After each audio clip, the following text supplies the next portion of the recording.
Brandon's like, yeah, definitely. Hey, what's going on? This is Brandon. This is Joshua. This is Dave.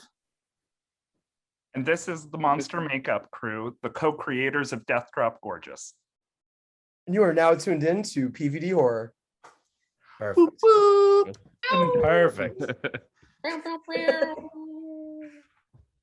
I think right. I misunderstood the assignment, but I'm very happy.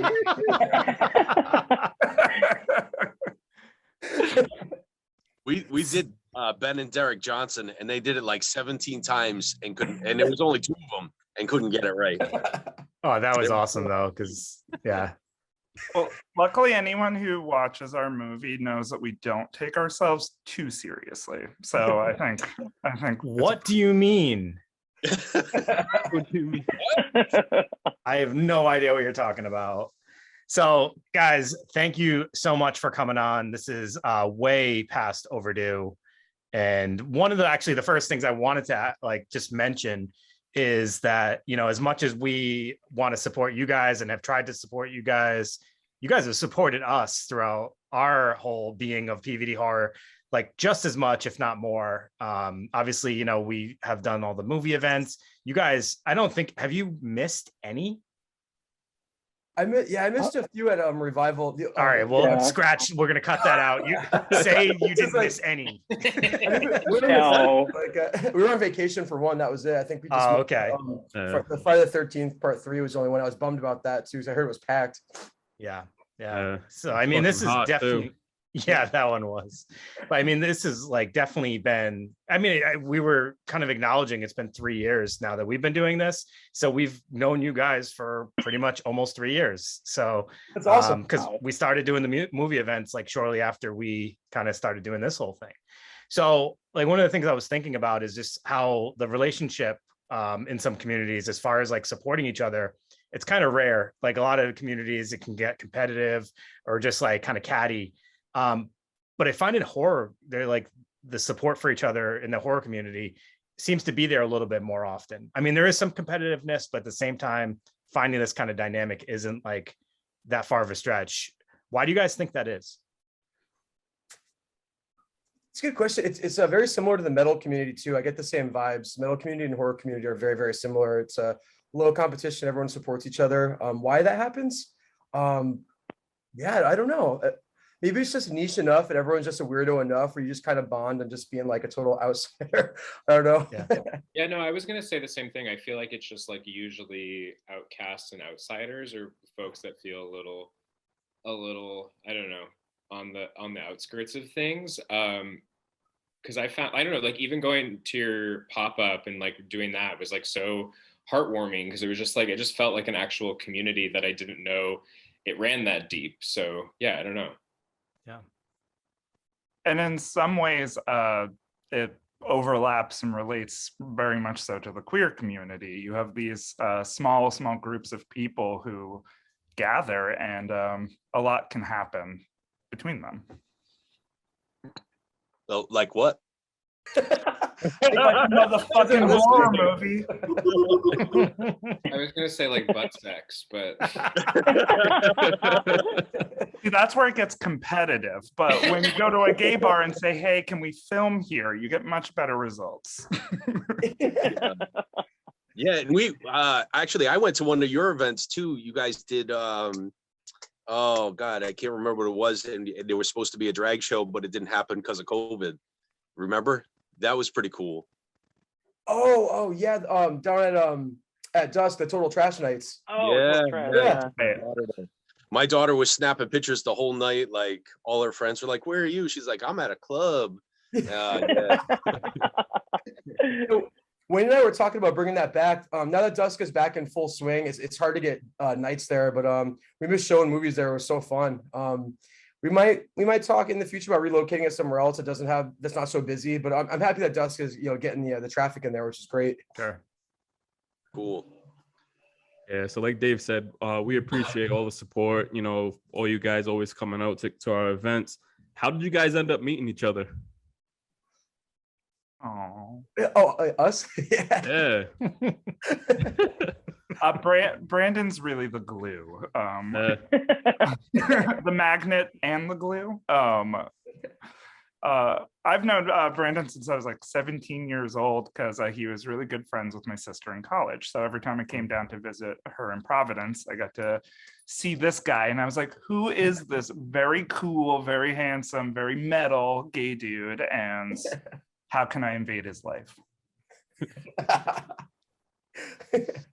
In a very similar trajectory, I saw Brandon under beautiful bar lighting. Called the Alley in Boston, and I was like, who is this handsome metal gay dude across the bar? And then I hit on him, and it was very embarrassing. And then that's how I met Chris. So Brandon is really the glue, because I didn't know Chris before, and Brandon and I were talking horror movies, and he told me about this insane idea that he had with Chris about a drag queen and a bath of blood, and then that's how I met Chris. Yeah, I feel like that is like really the inception of the movie, is that Brandon and I had been brainstorming all of these kind of like fun ways you could kill gay men in a horror movie. And that we were like, there was like a niche of like a good slasher for specifically queer and gay culture that we were missing. And we only had like a brief outline of like things we wanted to do, and then Mike really came in and like started putting the ideas into paper. But I will say that I actually met Wayne at the bar, and he told me my hair was flat, was the first thing. I don't remember that. I don't remember it. I do. Let's hear your story then, Wayne. How'd that go? About telling him his hair was flat? God, I don't know. I don't even remember that night. I met Brandon when I first, I think both of us had just moved to Providence. And we met at like a warehouse show, like some illegal show, like in Onlyville or something. I forget. It was, I feel like it was a band called White Load, which is, and he was like, I was kind of like staring at me from across the room, and I was like, well, I'm probably the only gay dude at this show. I'm probably gonna get my ass kicked. And he came over, and we just started talking, and it turns out, like, oh, we are two gay dudes at this, this crazy show. And then after that, Brandon was friends with Chris's sister Vicky, and then I think eventually I met Chris. And then as the movie started to get pieced together, I got introduced to Mike, and it was almost as if I had known Mike for about 13 years, because the movie was so relevant to situations that I've been in working in the bar life. And that it was like, wait a minute, did you guys tell me stories? And it just, Mike had pieced it all together. I did a character study, and I stalked Wayne for That's why he was so paranoid he was going to beat up at that show. You had actually been stalking him the whole time? I think Brandon was stalking all of us. That's what it sounds Yeah, like. wait a minute. Every story involves just Brandon like staring at them and then being like, who is this man? Who is this? It sounds like this movie's been going on for 5 years, but Brandon's actually been slowly plotting this for 15. Yeah. Just a siren summoning us. Very all. weird CIA mission. Wait, how did the three of you guys meet? All right, so this was crazy. Me and Dave, we actually worked together. So it was just like one day we had a flood in the basement at a group home, and so we had to like work together downstairs. And so we just started talking about horror movies, like because he was like new, and so he was just coming in. So like we never really had that chance to kind of like talk and kind of get to know each other any other way. So we were just stuck in the basement cleaning the flood we had, and we just started talking about fucking horror movies, and we were just like, all right, we're cool. Yeah. And then I think like the next day you brought in like 6 DVDs for me to borrow of like movies you burned off of like streaming sites. It was like Laid to Rest, and I was like, get me locked up over here? What are you trying to do? My bad. I'm really surprised you were in a basement cleaning up a flood in a group home, and that inspired a horror conversation. That's I tried to go back in that. I'm like, how did we even get on that? But yeah, I don't know.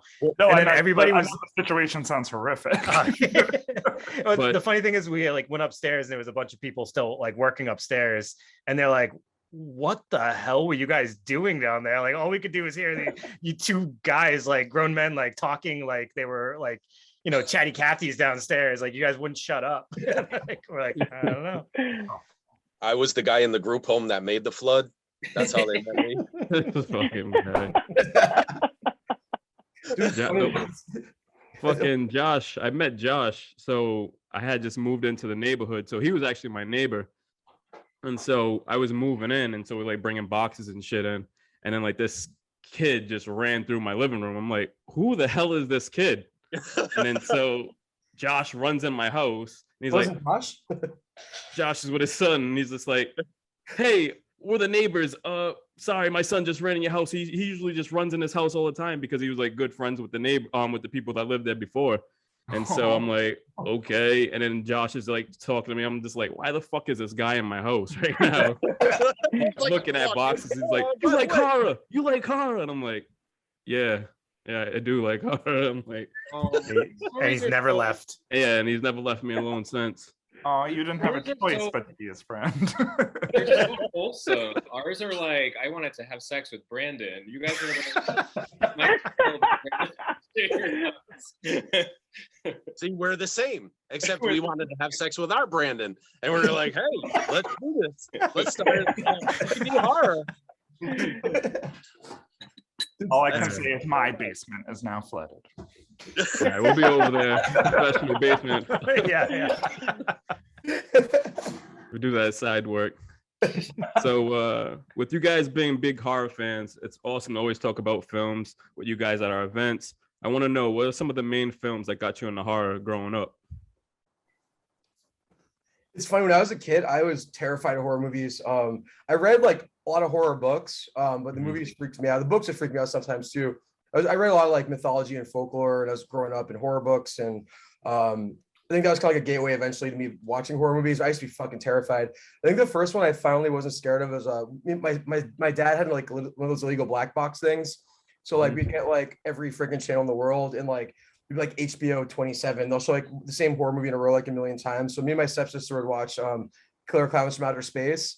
Yep. I was like a little scared of it, but then like as I watched it multiple times, I'm like, this is fucking stupid, but I loved it. And I kind of started like getting brave enough to watch other things. And then by like, 6th, 7th grade, we were renting just giant stacks of horror movies from the local store, just watching them all on the weekends. I was cursed from the beginning because I've come from a family of creeps. Like my parents both loved horror. All of my older siblings loved horror. So I was probably exposed to very awful things at a young age, but I think I was really nostalgic with watching X-Files and Tales from the Crypt with my like whole family, like almost every Sunday after like The Simpsons. And I feel like that was always just ritual. We would always just like sit and like Mystery Science Theater make fun of movies was kind of our shtick. So it's just been part of my life since the get-go.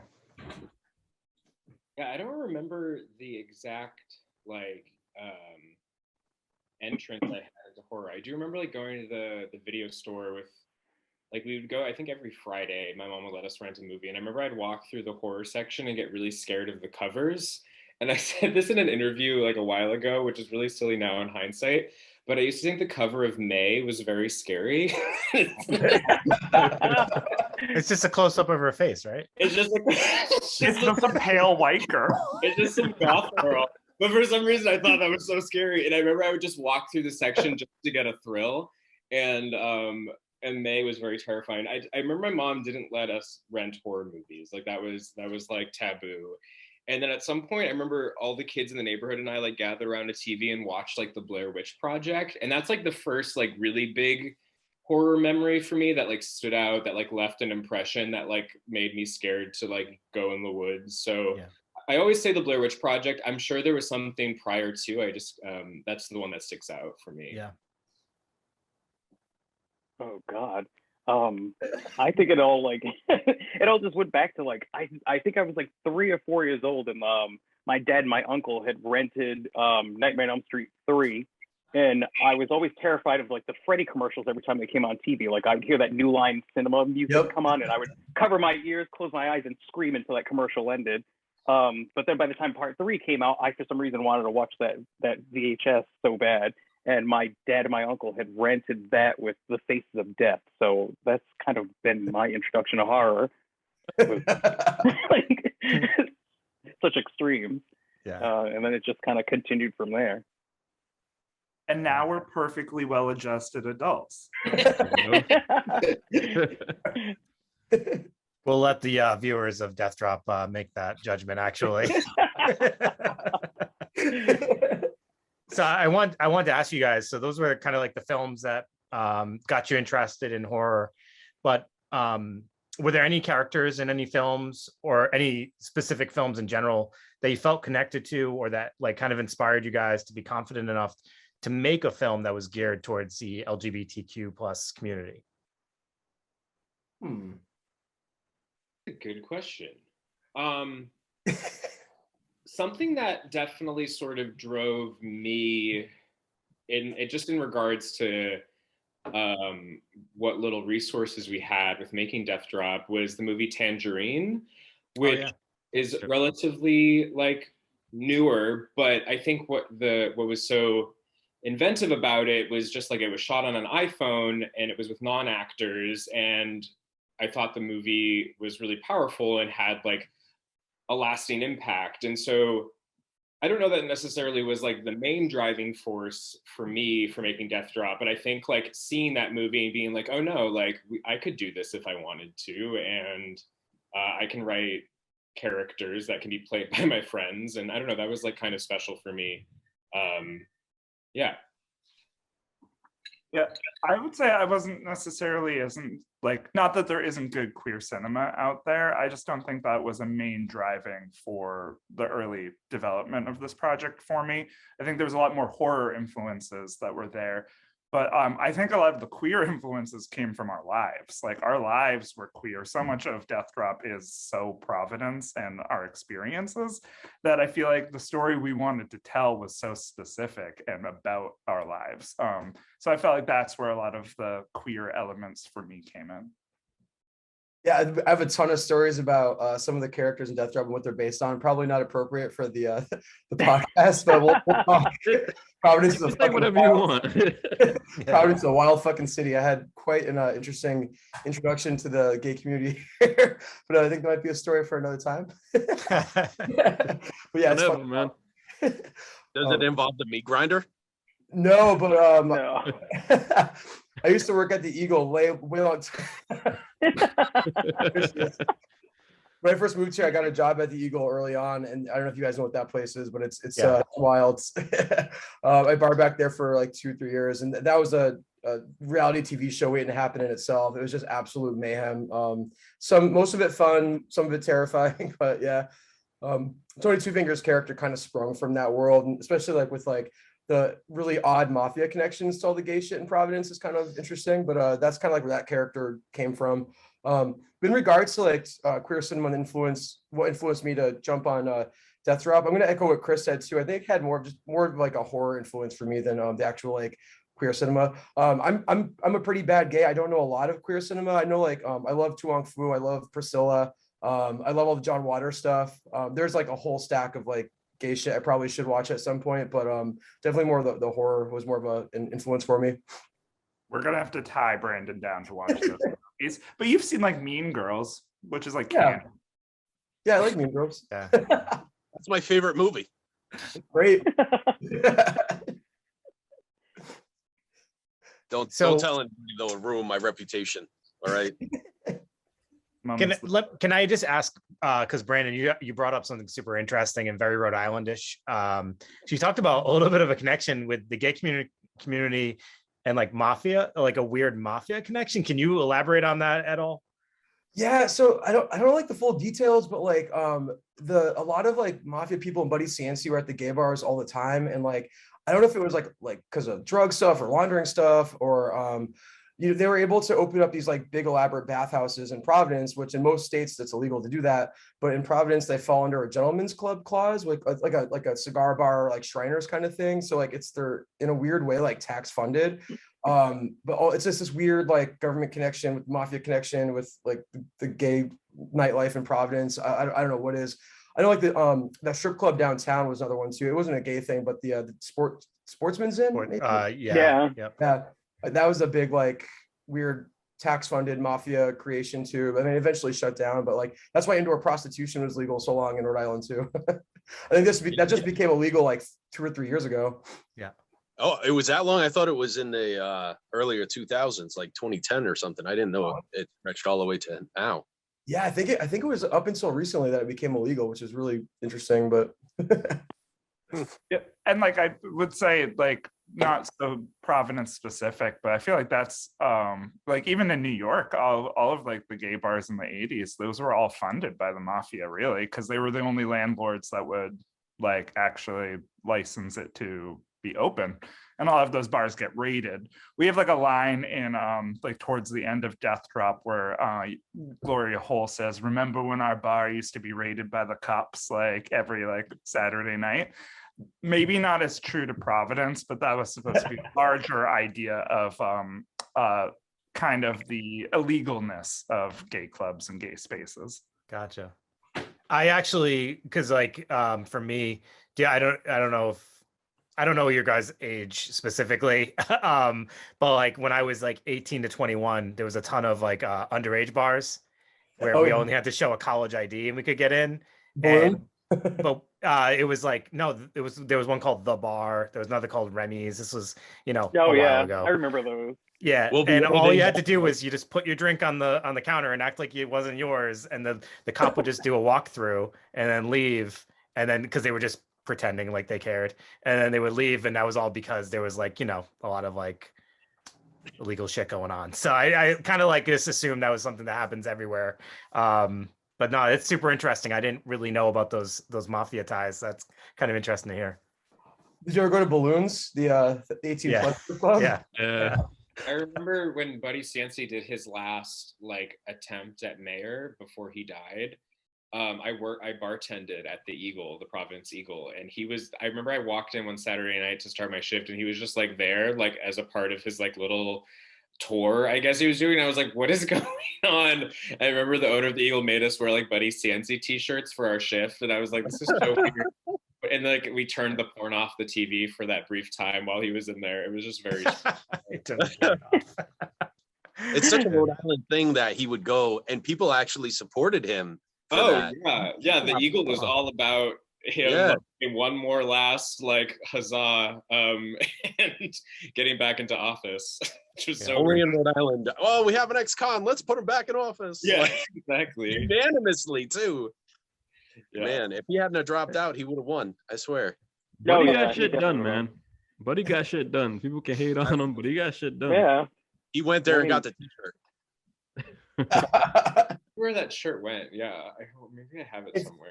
You have to break a few knees and put some cement shoes on people to make downtown look nice. Shoes. Oh yeah. Hey, it worked. Whatever you did worked. Were you guys around for Pulse? Yeah.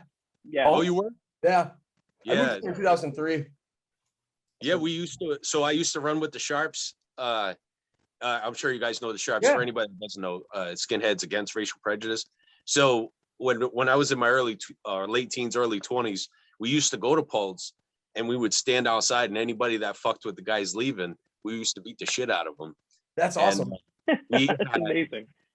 We had a couple of nights where like a car full of guys would come and try to fuck with everybody, and then like all of a sudden this entire mob of gay people would just swarm over us. It was pretty insane. I And love you were talking about that bar, and it just made me think of my youth, my wild youth. Josh, the most amazing part of that story was I didn't know there was a time that you were in your teens. I thought you've always been this age. Because you've been this age as long as I've known you. You always look the same. Yeah, I still look like I was 35, but I was really like 18 or 17 or whatever. Dude, I have pictures of this exact beard. It just stayed the same at 17. So, But theoretically, you were also a skinhead, right? yeah, I was the only one with long hair. There was me and another guy named Goldstein. It looks like Action Bronson, I bet.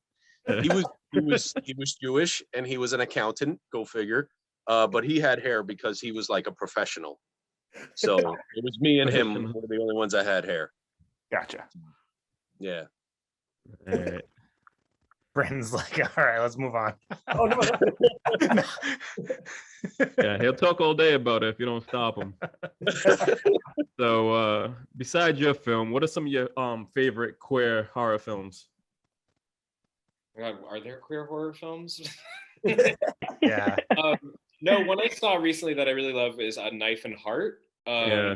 That came out like while we were in the middle of filming Death Drop, and I was like really into it. And a lot of the sort of Jalo inspirations that they had like made me excited for us to like finish Death Drop.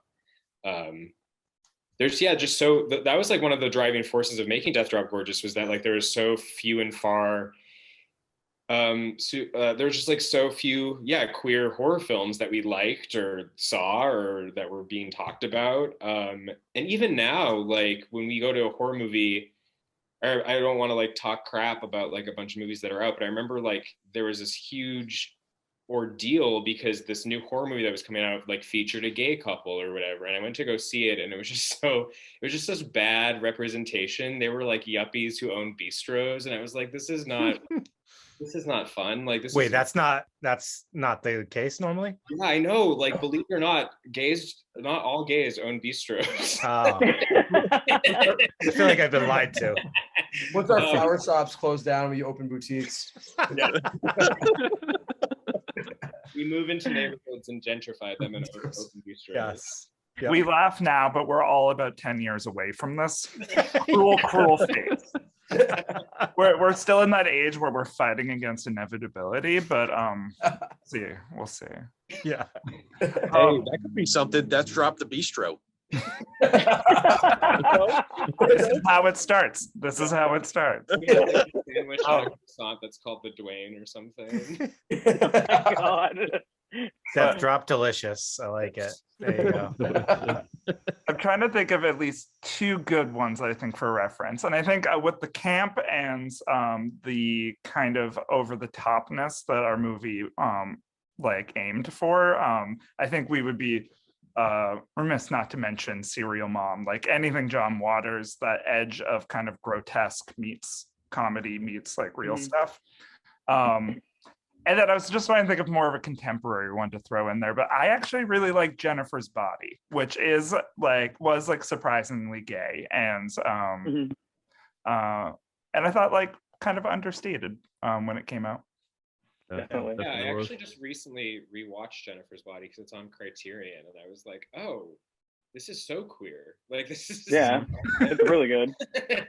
I like kind of forgot. Oh man. I think one of my favorites was like The Hunger. Oh shit. Yeah. 1981, like 3, I think. Yeah. Unpopular opinion, I wasn't wild about it. Yeah.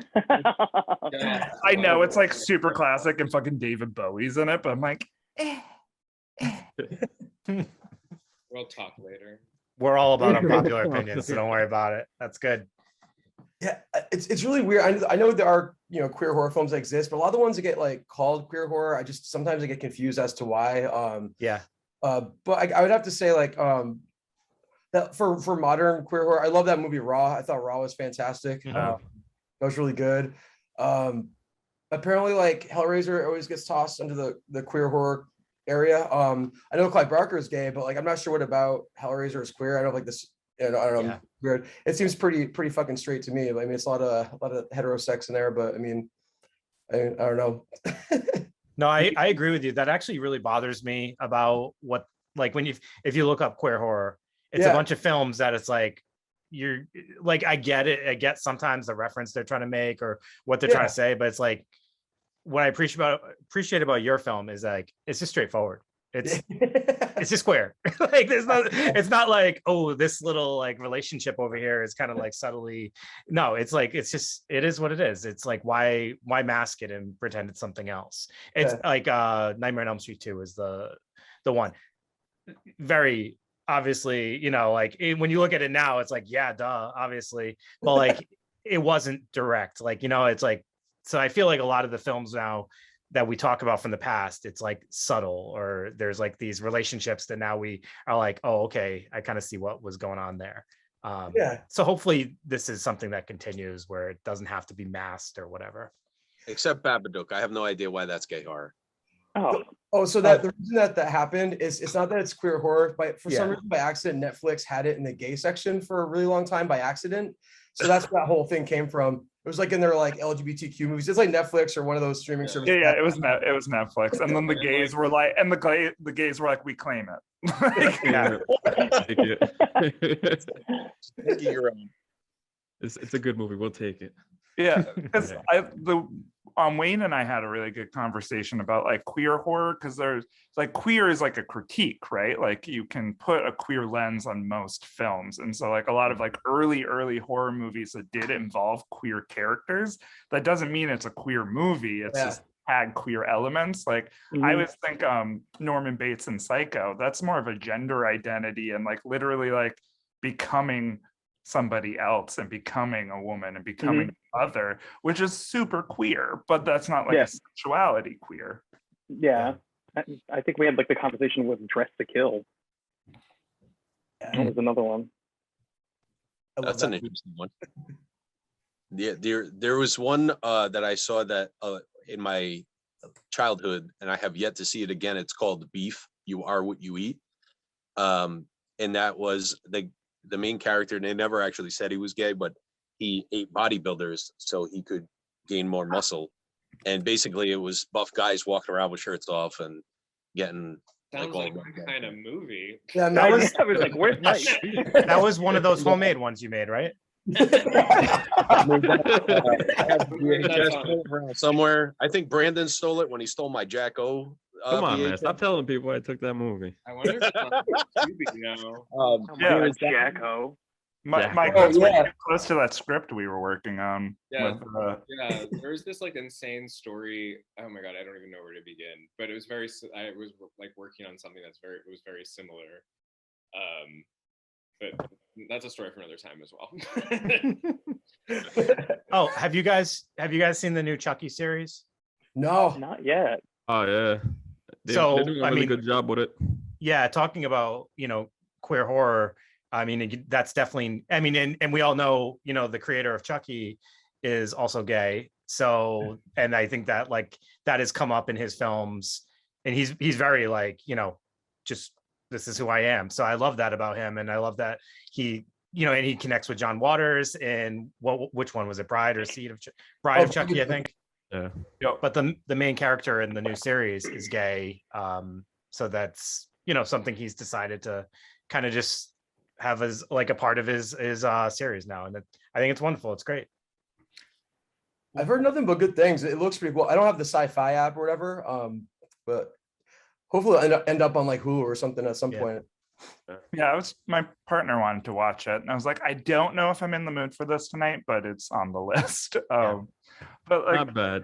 bring it back to Death Drop just a little bit. One of the since we're talking about queer horror, one of my things that I'm like really proud about our movie is that when we talk about it, like the writers are queer, and then like the like crew members were queer, and then our actors were queer, and the story is queer. And I don't know, I feel like in the future, I hope that like when people are looking for like queer films, they see that like everything about our movie is like seepingly gay, not just a creator or a character was queer. Like I'm hoping they see like we're at every goddamn angle it could be gay. I do have one concern about that though. You have an extra who was not queer. And he's sitting in this podcast right now. Yeah. Bye, Wayne. Wayne. Spoiler alert. The only one that is not apparently seeping gay, but it's funny. It's just on the surface though, Josh. Don't deny it. Well, we'll get to that in a minute. In the movie, you can see me in one scene in the bar scene in the back, and I forget who I was with. I had met a guy there. We were just chatting it up, having drinks, and way in the back. And when you look at the film, it looks like we're holding hands. And I was like, oh, here I am. And I showed my wife. I was like, oh, there I am way in the back. She's like, why are you holding that guy's hand? And I was like, because it's a gay movie. Hello. Like, I couldn't come on. I was like, oh, and that's how it looks. So I went with it. And now he's getting divorced. Now I'm That was the only CGI we had in the movie. Pixar did that for us.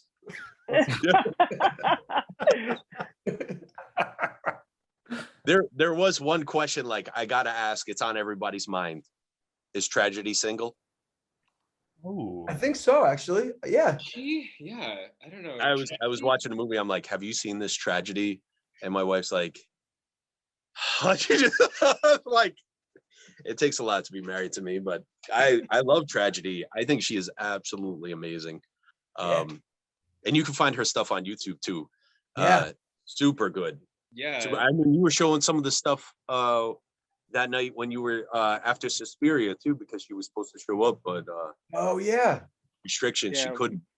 So yeah, And that's for anyone who's like listening that's not aware of Tragedy, they go by Complete Destruction in Providence as like their drag persona. And I disagree with you, they're fucking phenomenal. Yeah, they're one of the they're, I don't know, like they're an artist, like they're so talented, and I was happy that so many people came away from the movie really loving Tragedy, because we really love Tragedy. We have this whole weird backstory about her, like more so than probably any of the other characters in the movie. So it was nice to like read reviews or read people's responses, and that she kind of like stole the show for them, which was really exciting. Yeah, Absolutely. I remember when they read the script. We're like, so you have 7 lines in the entire movie, but we have a lot of like film time for you. We also like typecasted her. She's kind of just a weirdo that sits in corners of bars. So how was it working with like professional drag queens? I'm never gonna do it again. Oh my God. No. All the drag queens that we worked with it's really exciting because a lot of those queens I didn't know personally before, and I actually like consider them my good friends now. Like I work with some of them now regularly, and they're all so pro. Like all the outfits you see, with the exception of like maybe like 1 or 2, they all brought to the set. Like they brought their vision, and they brought what they thought the character would wear, and we kind of just let them run amok with it. They all, with the exception of Paint St. James, though, are always late. So if you're ever working with a drag queen, tell them they need to be on set like an hour ahead of when you actually need them. Like notoriously late. We call it drag queen time. So I know you guys were featured in many festivals, which is part of promoting and getting the movie in the right hands. I'm sure you guys were looking forward to attending them all, but COVID got in the way. How has it been trying to do business and promote your film during the pandemic? It's kind of a curse and a blessing at the same time. Like one of the best parts, like you said, is when you have your movie in a festival, going out there and networking and meeting people. Like that's how we met Linnea Quigley and Tyler and Roman, who did the Scream Queen documentary. They did a lot of stuff for us too. Like Roman did a lot of our sound. Tyler did cut our trailer and helped with some other things too. We met them at Salem Horror Fest. We weren't playing that year, but we were able to go out there and network and talk to people. And we really made like getting Linnea Quigley, all those connections. Like Devin from this band Sextrament that like scores from the movie. He knew Linnea, set that up. So like the festivals are just a great opportunity to like do these things. So we did not get to do that. The positives of the pandemic were a lot of the festivals did virtual showings, so it was able to reach like a larger audience. But I think there is something special about having like the geographic locations of these festivals exist like in their own little bubbles, which is cool. I'm afraid if everything goes online or goes virtual, we're going to lose a lot of the festivals. So it's kind of it's a double-edged sword. But as for us, it's really hard to say if it helped us or hindered us. I don't really know, but yeah.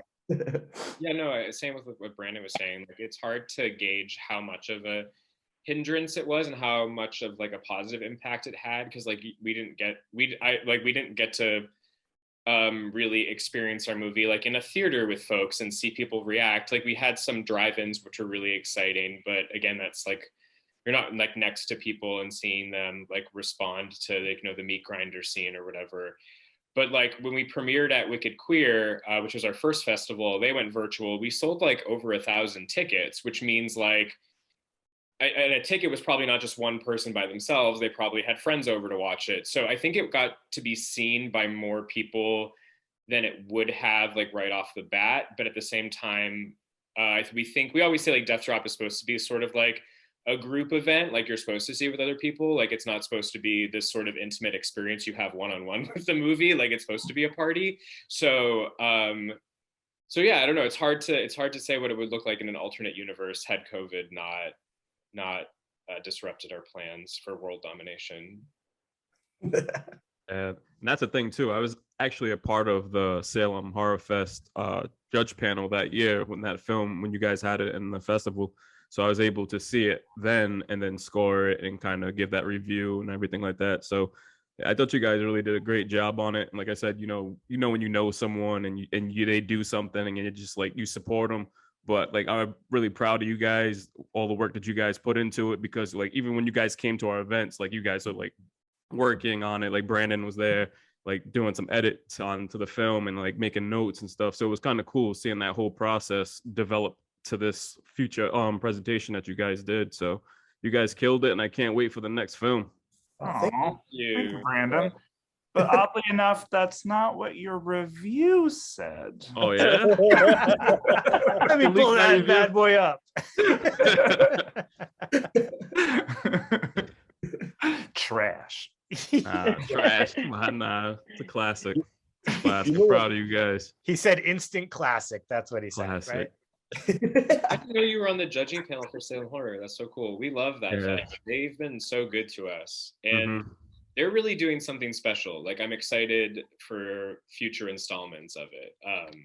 Kay from Salem Horror has been nothing but like a huge support of us too. Yep. She's fantastic. So that's awesome. Yeah.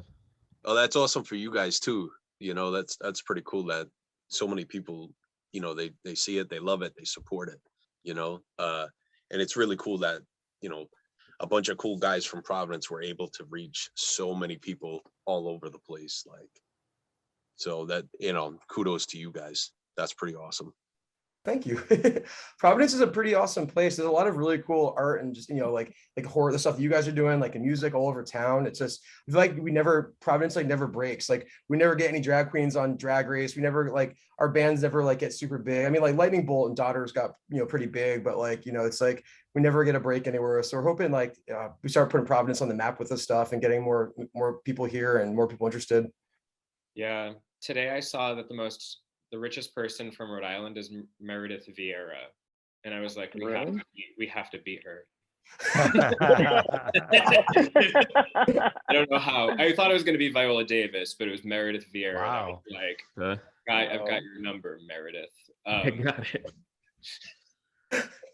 But like you said, you know, it's a film that is supposed to be like in a party setting. So next Friday, you know, how at our events, we're gonna have a party and feature your film, you know. So I can't wait for that. Yeah. Like it's something that we always wanted to do, like even like what we said when you guys were working on it. So it's just like having it, showcasing it for a movie night, and now doing it with you guys. It's like I can't wait. One of my oh, go ahead, Brandon. Oh, so we're psyched. I was just gonna tell you guys that one of my favorite stories recently was Jenny from Buttonwoods Brewery, who always helps us coordinate, was telling us that she actually watched your film on her flight to Vegas. And I guess she didn't necessarily like know what she was getting herself in for. She loved it, but like there were some scenes where she was like, oh my God, I can't believe I'm watching this on a plane. And we all know what scene exactly she's talking about. So that was just amazing to even get that visual of her watching that on a plane. Yeah, it is awesome. Oh yeah, thank you guys. So I don't at the pop-up, you guys gave my daughter showed up with a bunch of her friends on her birthday, and one of her friends is a little person, and she was so excited to meet you guys, and she has been bugging me to see the film, and I just reached over and gave her a copy. I was like, how much do I owe you guys? You're like, no, it's good. And I told her, I was like, well, they just gave it to you. And she ran home to watch it, and she started like texting me, and I'm like, I cannot text a teenage girl. So I was like, you're blocked. Like, I have your number for emergencies, but I'm not talking to you.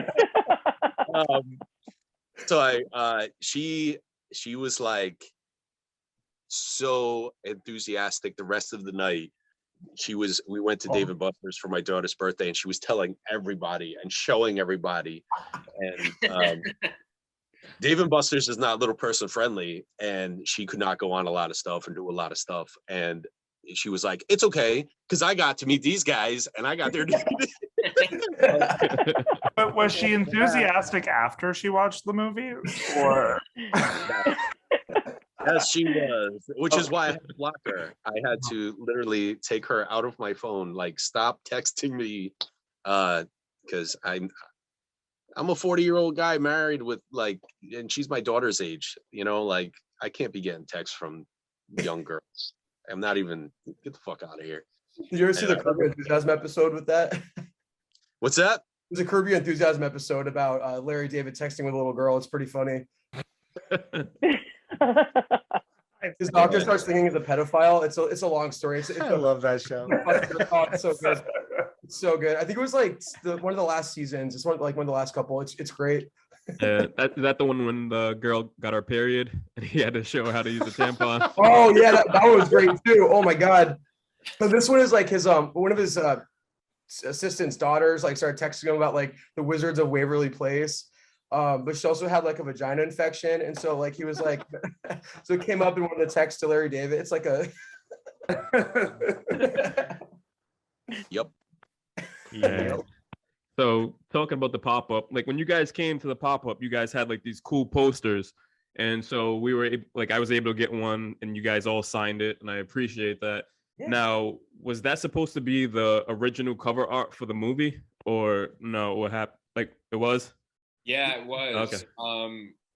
You know, with a lot of distribution companies, they have these ideas of like focus groups and what sells and like what catches people's eyes. And so before we got picked up, we commissioned this artist who's is he in Colombia or Venezuela? Venezuela. Yeah, and we were directed to him because we wanted to. Chris Delpy, our lovely visual artist here, made a lot of our posters prior to, which were all great. We wanted something that, like, I don't know, just had some sort of like an 80s feel, but also was, I don't know, like caught your eye. And so we commissioned this artist to do this great poster, and unfortunately, our distribution company decided that it wasn't like they liked it, they said, but it like wasn't like marketable in their eyes or whatever. So we had it hidden for a little while, and we were like, we need like people to see this because it's beautiful. It's great. And so I don't know if it was Wayne or Chris had the idea of like printing it as some posters. And so we're hoping it eventually makes it onto some like, I don't know, Vinegar Syndrome type DVD. Yeah. That'd be amazing.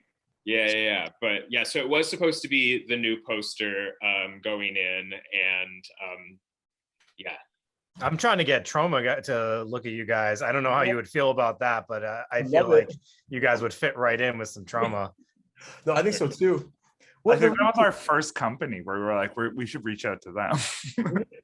So the reason that the production or distributors didn't want that cover, they were saying that movie covers that have a face on the cover do better and get more clicks for some reason, and we didn't have a face on ours, which was like, okay, whatever. But like if you look through like any of those streaming services, the majority of covers have some kind of face on it. It's stupid. Yeah. Human psychology thing. But I just wanted to give a Juan Jose Saldariga, who is the Colombian artist who did the awesome prints. And if you check him out, he is always kind of producing and creating more work. He's definitely somebody to follow if you want like niche, beautiful art prints of movies that you love. It's all horror stuff too. Yeah. He did an interview with the vampire recently that was like so gorgeous, so good. our buddy Chris McGibbon that set us up with him. He's working on I think of a Night of the Demons documentary, and Juan also did the cover for that too. And it's beautiful. It's like this big fractured mirror with like all the actors, the demons and stuff's faces in it. It's great.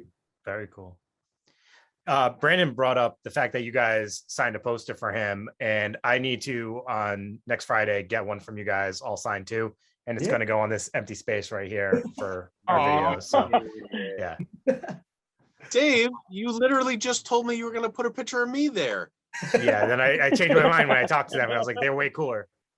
You literally said that right No before. offense, Josh, but they're cooler. Oh, Hurt my feelings, Dave. Sorry. You're used to it. All right. So I want to ask you guys a question, and I don't want to beat this idea of queer horror to death, like, because I know we brought it up a bunch, but I am curious. And this is something I think about a lot when I think of films these days, and how like there's so much like there's so many divisive like subject matter or like themes that come up in horror these days, or movies in general. Now, when we label this film queer horror, is that something you guys are very proud of? Is it something you even thought about when you were making it, or now? Are you kind of like, how divisive do you feel like it is actually, like for you guys? Do you feel like it's something that can be enjoyed by everyone? Do you feel like you kind of anticipated that there might be some people that are just not interested in it? And how does that make you feel? that's such a good question. Yeah, it's such a big topic that I feel like we could probably fill an entire podcast talking about, because there's so many facets of it that are like somewhat upsetting, like, but also some, I don't know. I remember when our first like trailer dropped through our distribution company, and I think it was on Bloody Disgusting.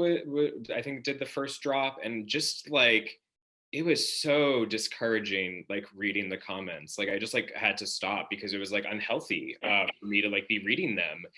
And I'm very privileged in the sense that I live pretty insulated I work at a job where I can be out. I have like queer friends. So I'm like very much like an out, like proud gay man, but I'm like on a coastal city that's like very progressive in comparison to other parts of the country. So it was weird to like have that sort of like reality check where it was like, oh, like because this is called like an LGBTQ slasher, like there are people that are just going to be adverse to it just because of that.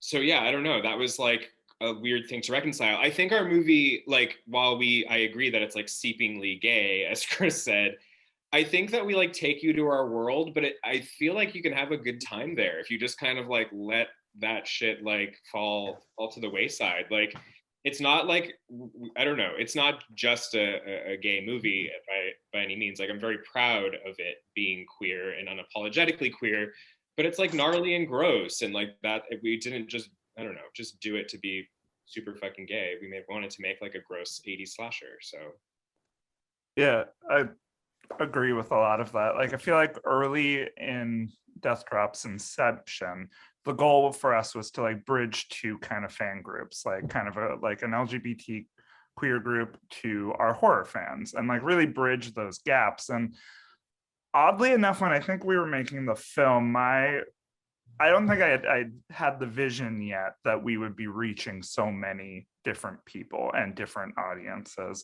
So I actually was really surprised by our specific reception from straight horror fans. And I actually thought we did really, really well with those audiences in a way that people were enjoying it.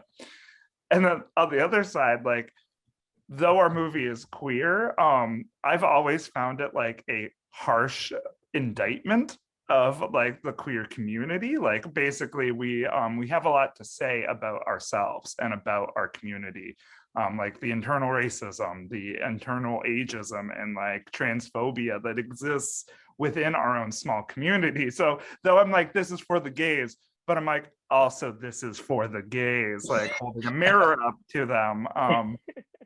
So I actually find the fact that people enjoy it and are having so much fun with it, but also understand that there's a little bit of a deeper meaning there. That's what I find is not divisive, but like Poignant is, I guess, the word I'm looking for.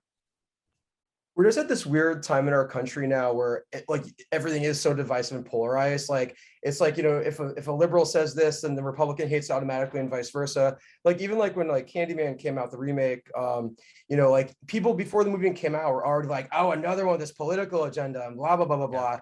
Like our movie, in the comment section, it's like, oh, let me guess, like Christian conservatives are the villain, and it's like Micro Back is like, no, it's actually a fucking drag queen. Like,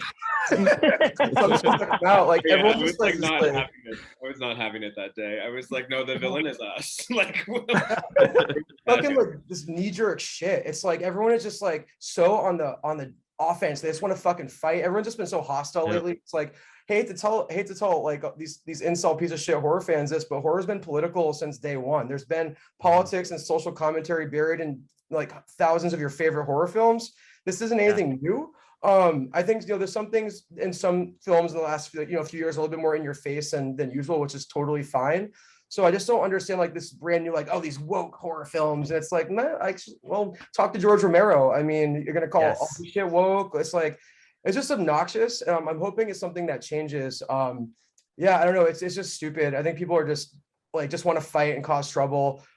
Even like the comment section on the Blade discussing thing, like it wasn't surprising, but like even some of the gays were kicking. It's like, I'm gay and this looks like shit. It's just like, you know, but you know what? Like if these motherfuckers, like, make your own horror movie then. If you have something you want to say and you want to make a non-woke horror movie and you guys can, like, you know, fuck your sisters and shoot each other in the head and like in like Magaville, like Dust Bowls of Oklahoma, go fucking right ahead. That can be your movie. But we're making movie, we're making content, and we're doing our thing. So just either like put up or shut up. Yeah.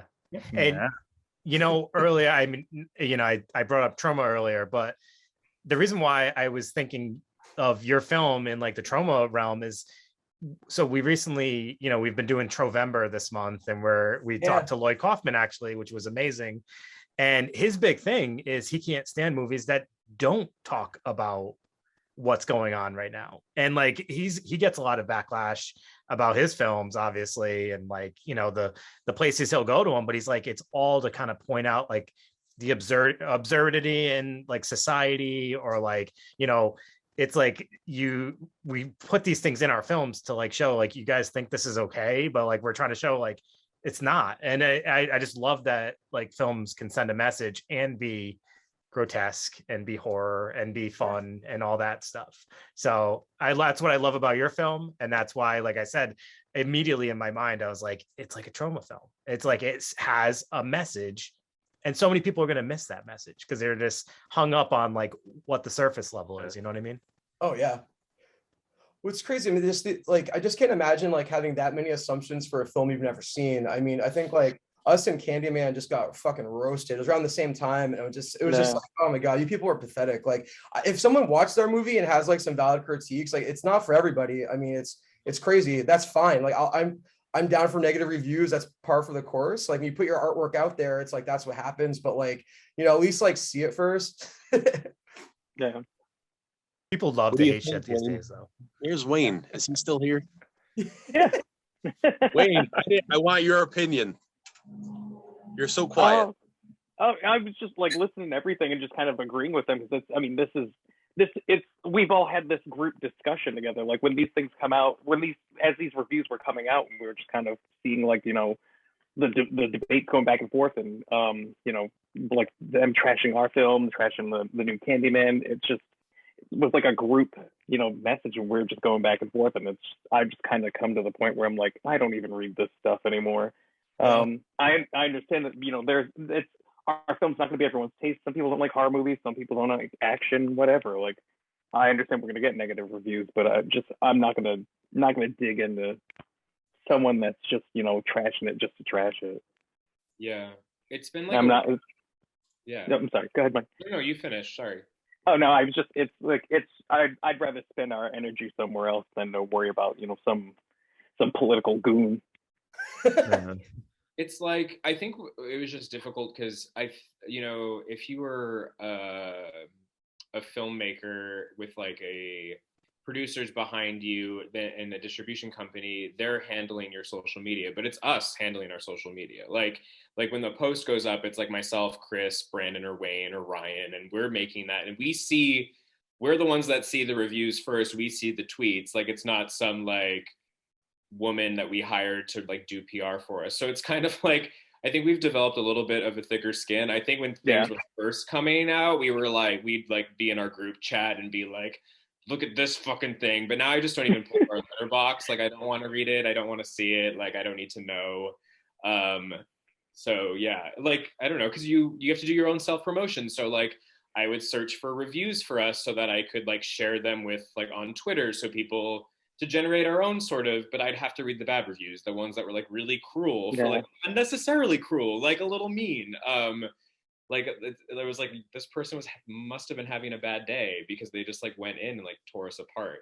So yeah, I don't know. It's like, it's difficult. It's been, I think we sort of, I don't know, we've reconciled that, like Wayne was saying, like the film's not going to be for everybody. And we're proud of what we did and proud of what we put out. And that's like, should be the most important. Yeah. So one of the other things one thing, Dave, before you jump to the next question, I think you'll see a lot of that change when the next generation, the teenagers of now, get older. I'm reading, I read a lot, and teen horror has taken off, and there's tons of teen horror literature, and everything that I'm reading in teen horror, there's always one lesbian, one gay romance story in the horror story. And what I'm seeing now is, not that I ever read before, but it wasn't even talked about when I was a kid, and it was really different. I had a girlfriend that had a girlfriend, and I had to fight every day. But now talking to my kids, that's apparently like commonplace here. So I think your staying power is just going to increase over time, especially seeing how, teen literature, it's all over the library, every library. Teens are really, I guess, reading now. And to have it so commonplace, I think really speaks volumes. And I think it's really going to become more accepted as time goes on. Not that makes you feel any better now. No, cool. I love that this might be a little non sequitur, but like on this topic, what I love about the movie is that it really captures like a time of Providence, that even that time has like shifted a lot. About like different aged performers, and like kind of like a bar scene that has already changed. Like it changed while we were making the movie. But there was a time and place where like, even though it's an absurd, surrealistic reality, a lot of those stories were true. A lot of the spaces were true. And I don't know how long the spaces are going to be like that or going to exist. And so I'm looking forward to it being a piece of history, specifically Providence history too. Sure. Cool. Josh, I'm really glad to hear also that they're letting you back in the library again. So that's cool. Like, you've been texting teenagers again, haven't you? Well, that is where he was getting all his teen fiction. So later on, we can say that Death Drop walks so that teen fiction can run. There you go. So one of the like early like descriptors of your film that I loved was talking about it being like a drag queen giallo. And when I would talk to friends about this film and like tell them that I knew people making a film like this, I would like humble brag, like I know people making a drag queen giallo, because I think that's like awesome. Like giallo films are great, drag queens are great, so just that combination is amazing. What other unique descriptors have you guys used for your own film? Family friendly. Clearly. Hey, Death Drop Gorgeous brings families together. We've had a lot of heartwarming, It's true. yeah, had a lot of heartwarming family stories that have been a result of Death Drop Gorgeous bonding. Yeah, that's a good question. Do you guys refer to it as a giallo? Sometimes. Yeah, Yeah. I think there are a lot of Jalo elements to it. I think just with having so many like because the three of us wrote it, and then like having like input from like Wayne and Ryan, just all our influences kind of going. So it's like a Jalo, but it's also an '80s slasher, but it's also a John Waters movie. Like there's just so much going on that it's just like this weird hodgepodge of like all these sort of things. So it's Sure. that's like one of the hardest questions, like not your question specifically, but like when someone asks me to like describe it, I just don't even know like where to start because it's just all over the place. Yeah. The movie itself is like a drag queen performance, right? So it's like impersonating all of these different elements and also just giving you a good show. So you guys mentioned John Waters like a few times, and I think that's a pretty like just his name is a description of a type of film, and I think that is like a pretty accurate one of your film, though. It is kind of like a John Waters film, so I think that one's a good one right there. But kind of like That's what we're going for. That's where all the homages are for too. It's like we do like a Misery homage. We do throw them out there because I'm just talking now. Yeah. There's like a David Lynch. There's a Twin Peaks. Oh yeah, there's the Twin Peaks reference. There's, I mean, a lot of Gloria Hole also feels like Norma Desmond to me, like Sunset Boulevard-y. Like I don't know. Yeah. There's like a little nod to Hush Hush Sweet Charlotte. Yeah. And like what we were gonna do a Fear reference, but then we had to switch it, and now it's more like a Seven reference when Tony gets the box, and it's like, what's in the box? Like I don't know. The pup's head was actually supposed to go through the dog door, like the Reese Witherspoon movie. Fear. Yeah. Fear, yeah. That was one of the earliest things that Brandon and I like geeked out laughing, and we got the meat grinder, but we couldn't make all of our dreams come true. There's still time. There's still time. So now with Death Drop Gorgeous under your belt, how has it been like working on the new film? It's been good. Because like Death Drop just took so fucking long. And like when we first wrote that script, it was 140 pages long. And like Chris's sister and her husband Phil is a filmmaker as well. He did an awesome movie just came out called The Spine of Night. They're like, yeah, an average horror script is like 90 pages. We had to like go back and hack this thing down to 90 pages. And then like we ended up filming a good chunk of stuff that like wasn't going to be in the movie anyway. So it's like we did a lot of work that we didn't need to do. So this time around, we've been more efficient, just kind of streamlining things and making things, quicker. Like when we have shooting days, like it's so much easier. We have a better idea of like how those things are going to go now. Like we prepare for the right amount of time. We prepare for, the right amount of food, whatever we need. Like it's just been a lot faster and quicker. Yeah, because Death Drop was just like a learning experience from like start to end. We're still learning, like especially with like moving into distribution and what that means, and like how that I don't know how that operates. So when we started writing, it was never like this grand scheme or plan that we would get it to where it got to. We were just kind of writing and having fun, and then it just kept growing from there.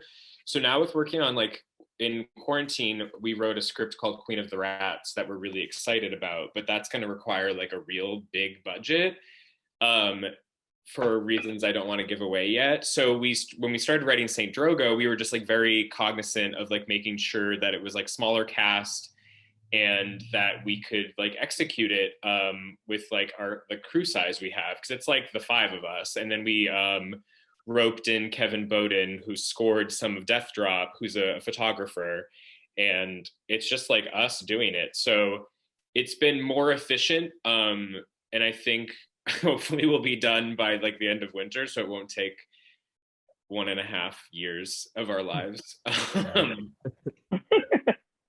gotta say, I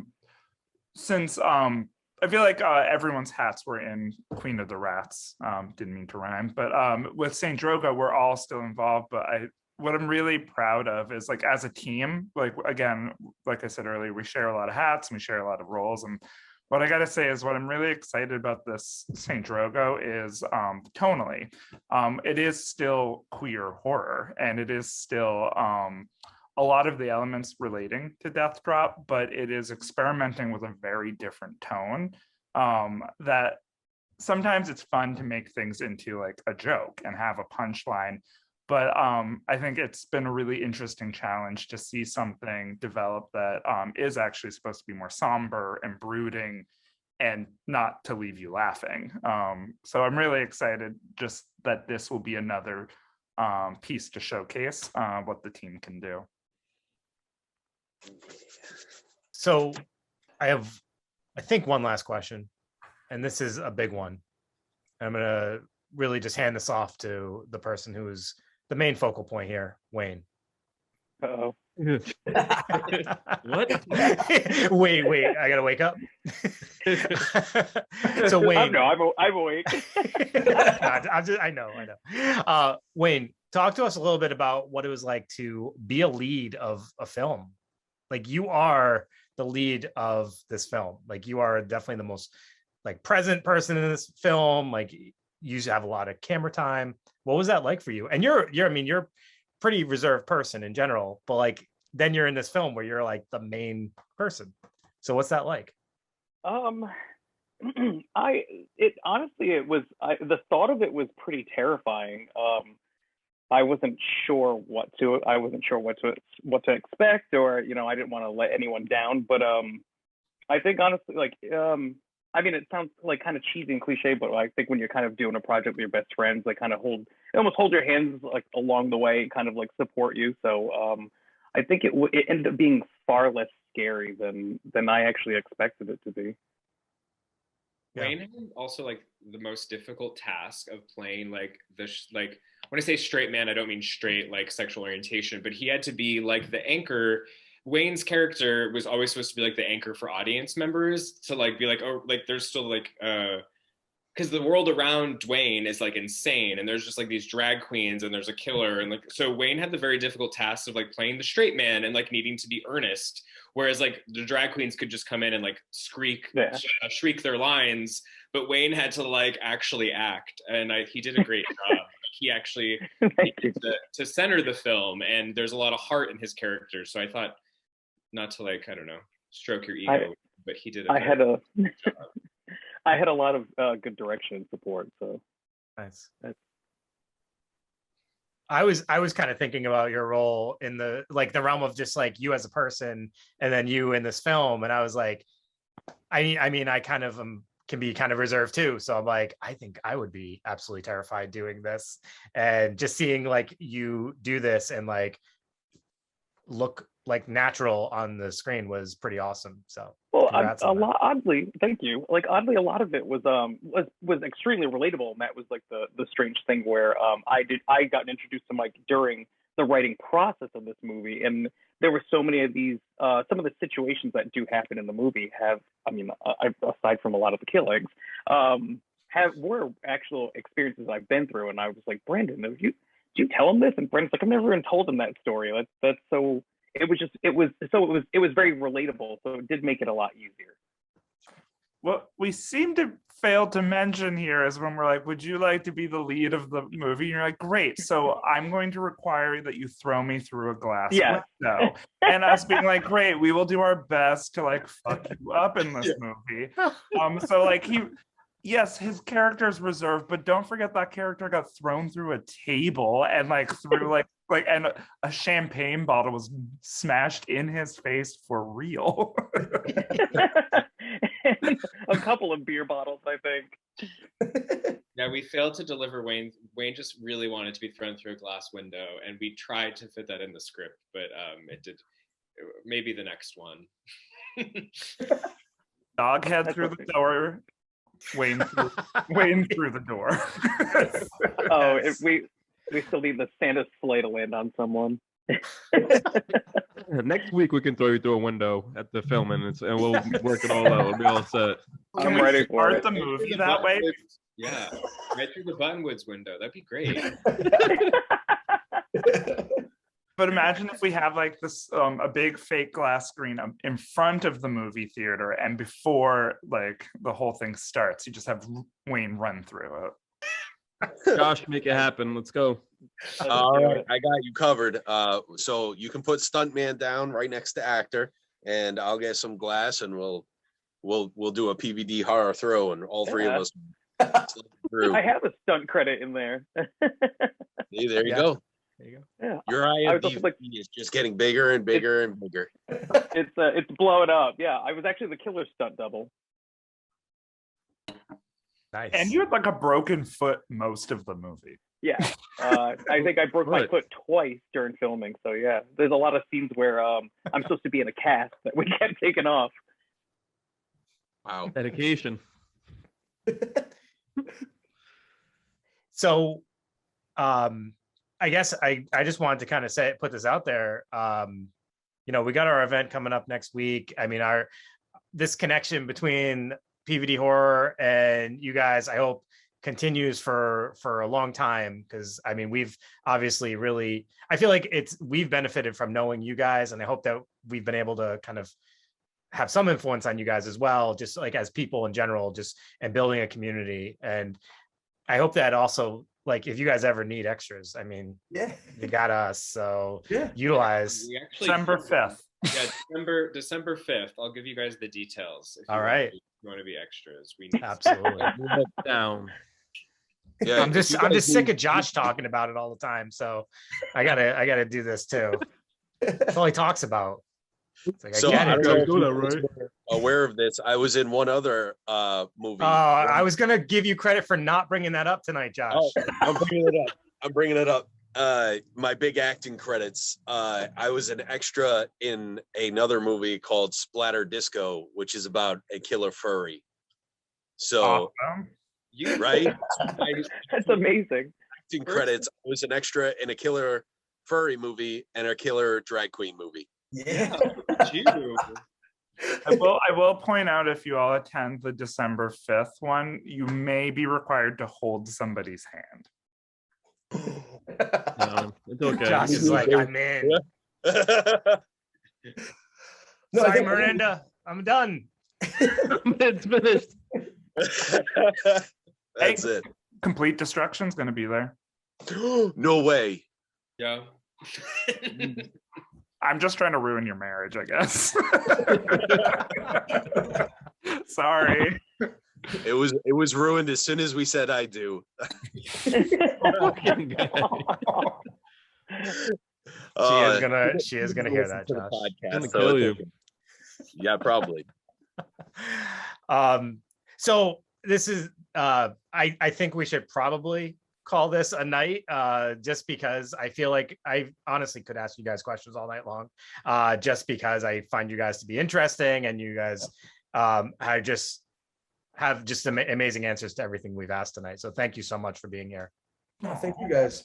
And I want to say, like, I think everything you guys are doing for the community is amazing. I think, like, it's hard to get people out of their houses. I think it's really important to have these events to get people to, like, actually meet in person and hang out. Like, we've made friends at all the events you guys have had, like, met lots of really great people. And I think I think we're starting to lose that in this country. I think everyone just stays home on their computers. Like, even my friend's daughter, they hang out on Snapchat. They have like little emojis of each other, and they like on a weekend will just talk to each other and like not even go out in person. It's so fucking weird. I mean, they do eventually, but like, I just having that human interaction, I just think is so important. And especially with the horror community too, it's just great. So I give you guys a lot of credit for trying to keep that alive, because I just feel it's like it's less and less of this stuff is happening.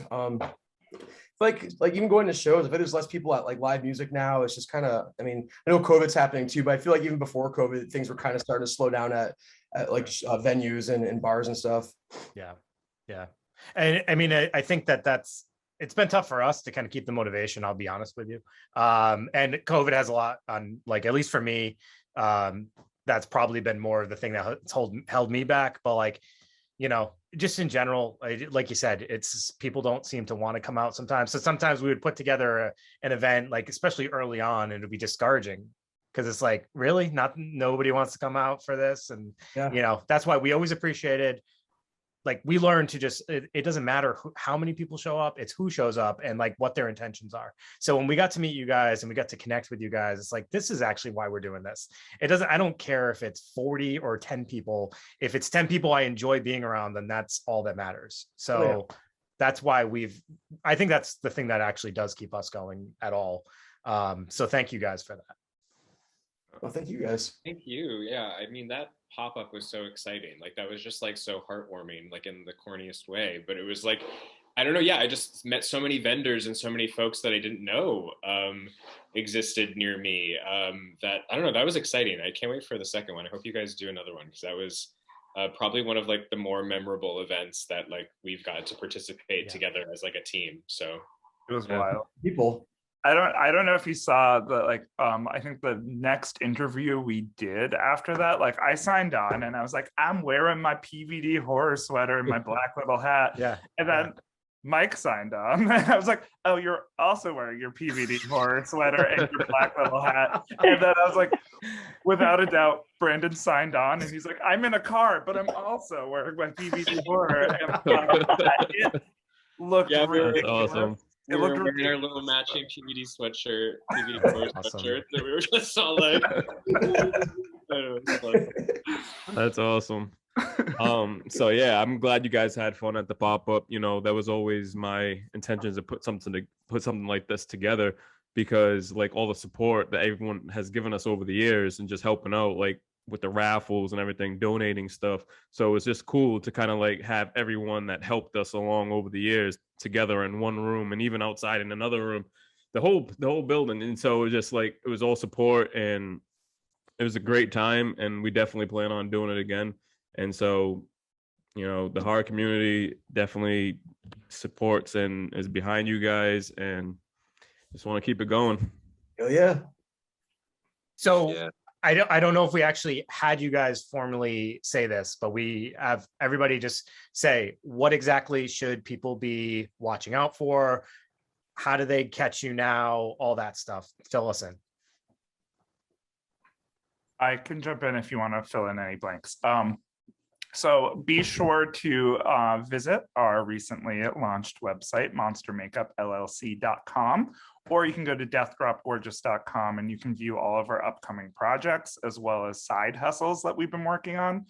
All of our accounts are on social media as well, so you can find us Monster Makeup LLC on Instagram, Twitter, and Facebook, as well as Death Drop Gorgeous on Facebook, Instagram, and Twitter. And Saint Drogo, though it doesn't have as many followings, we'll get there on all three of those channels as well. Chris also just recently updated our website to have a link tree to see like where you can like watch the movie. So if you're listening and you want to watch Death Drop Gorgeous, if you go to that website that Chris said, you'll be able to. It's everywhere right now, so if you just go to iTunes and stuff. But if you want to go to our website, there's like links to watch the movie. Yeah, the link tree almost feels passive aggressive, like there's no reason you should not be watching this.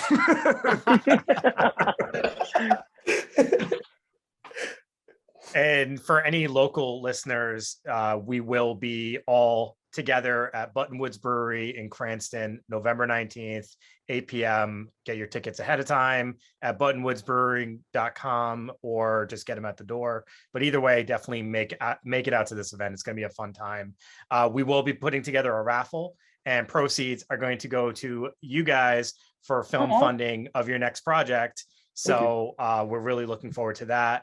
And yeah, it's good beer, good food, and good company. So definitely make it out to this event. So also add in the raffle, like the winner can just toss Wayne through a window. It's gonna go to a good cause. Yeah, they win the merch basket, and they get to toss Wayne through the window he wants to be tossed. It's perfect. That's so You can even sweet. dunk tank me in fake blood. It's fine. And depending on how many drinks we've had, Brandon can be pretty handsy too. So if that's a motivation. Well, That's Josh a whole will other be looking for raffle some prize. hand holding. So Good old-fashioned handhold. that's all he's ever wanted. Yep. So everybody, thank you for listening. Be sure to check them out, come to our event and all that good stuff. And yeah, thank you guys again. And to everybody, have a good night. Take it easy. Guys. Don't actually leave yet, though. All right. We didn't do Don't it. wait till the fucking thing's over, Josh. You always do this shit. Don't Don't leave. Don't leave. leave.